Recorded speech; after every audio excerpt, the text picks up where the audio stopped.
Heartbleed is the name of an online security flaw that's left many popular websites, Androids, and apps vulnerable. Some security patches are now in place, but were hackers actually able to get access to passwords and personal information? Especially since researchers now believe the flaw may have been around for at least 2 years.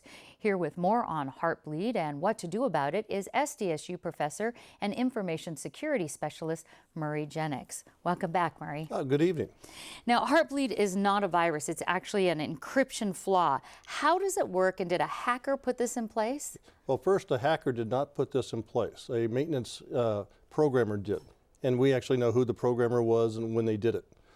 And they didn't do it on purpose, I understand. That's what they claim. Whether or not, we don't know the motive for sure. Okay. Now, how it works, though, is when you set up a encrypted link with your bank or whoever you're dealing business with, you have encrypted packets going between you and them. Well, that was not impacted, so your communication was still encrypted. What happened, though, is after you're done with your communication, the bank server and your computer talk to see if you still want to continue talking. Well, it's that query that can actually be exploited, because then you can send a query to the server or to your computer and ask it to dump all the information that was sent. So essentially anybody could have gone back to, let's say, a bank account and said, no, I'm not finished at all. Please give me all this information. Absolutely. Do we know if online passwords and personal information actually have been hacked out of this? I mean, it's been around, I understand now, for about 2 years. It's been around for 2 years. We don't know because it doesn't really track those queries after the communication was done. So it could have been done. We have no idea. We'll probably never know. So there's no footprint left behind, no essentially. Footprint.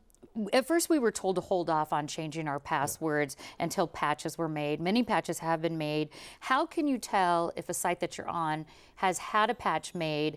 And if they have, why do you still need to change your password? Well, actually, a couple of companies have put out test software that you can go use to check a website. And I kind of like that idea, but I'm actually very much against it because it also means the bad guys can go check websites and see if they've been patched or not, and if they haven't been, they can exploit. Even if it's been changed, though, you still need to change your password because, like you said, it's been around 2 years. So very possibly your information already has been dumped, and they already know your password. You don't know if they do or not. So it's just a good practice to go ahead and change the password. On all websites and all your places you have passwords? Yes. I would just assume you've been impacted. I think this is one that could have impacted everybody in the country, and I would just assume you have been. If we change it once, is it enough, or do you advocate maybe a series of changes, and why is that? Well, the big players, the big websites, they changed and fixed their issue before it was ever released. But the smaller ones are continuing to do so. And like today, they're talking about the Android phone system, which still has a bug in it. So it's going to be probably a few weeks before everybody gets patched. So you should change now, and then in a few days or a week, change it again. And then after about a week or 2 weeks, change it a third time. Because I understand it takes a while, even though this information might have been compromised, it takes a while for hackers to actually process it and unencrypt it? Well, they didn't get it encrypted. That's the interesting thing about this, is while the communication was encrypted, the server just sent it to them plain. So, but they got millions and millions of possible information, especially with the target and everything else. So it takes a while to bundle all those passwords and all that information, credit card number stuff, into packets what they can sell. They usually sell them in groups of 100.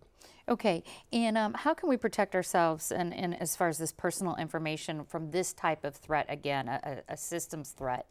You can't. Okay, that's an easy answer, but not the answer we wanted to hear. Well, it's not our fault. Okay. It's the banks or it's the owner of that website's fault. They're the ones that maintain those systems. They're the ones that are creating these systems so that we can do business with them.